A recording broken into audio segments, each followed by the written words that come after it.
La différence entre les péchés de la chair et les péchés de l'esprit, dans la vie chrétienne, nous rencontrons souvent deux réalités liées au péché.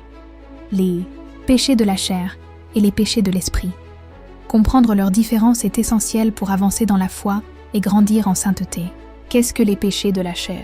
Les péchés de la chair sont liés à notre nature humaine déchue, à nos désirs corporels, à tout ce qui vient des pulsions physiques et des appétits non maîtrisés. Ce sont souvent des fautes visibles, comme la colère, la luxure, l'ivrognerie, la gourmandise, la jalousie, la sensualité excessive, ou encore les excès qui touchent notre corps. Ces péchés affectent directement notre corps et nos relations avec les autres. La Bible parle souvent de cette chair comme d'une force opposée à l'esprit.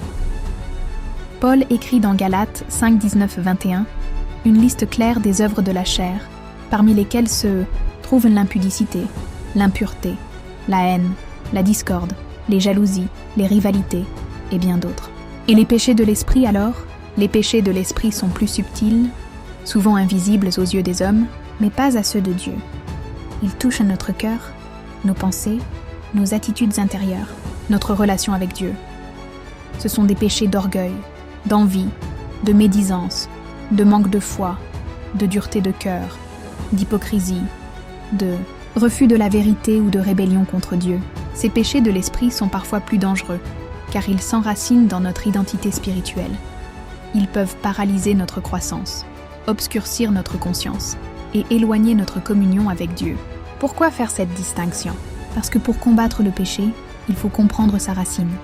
Le péché de la chair réclame souvent une discipline physique, une maîtrise de soi, une vigilance contre les tentations visibles.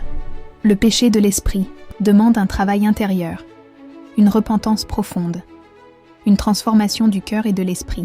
Comment lutter contre ces deux types de péchés? Contre la chair, la Bible nous encourage à vivre selon l'esprit, à ne pas satisfaire les désirs charnels, mais à marcher dans la nouveauté de vie. Contre l'esprit, il faut s'abandonner à Dieu, chercher l'humilité, nourrir sa foi, méditer la parole, prier pour que Dieu purifie nos pensées et nous transforme. En résumé, les péchés de la chair touchent le corps, les désirs physiques, les actions visibles. Les péchés de l'esprit touchent le cœur, l'attitude, la pensée, la relation avec Dieu. En résumé, les péchés de la chair touchent le corps, les désirs physiques, les actions visibles.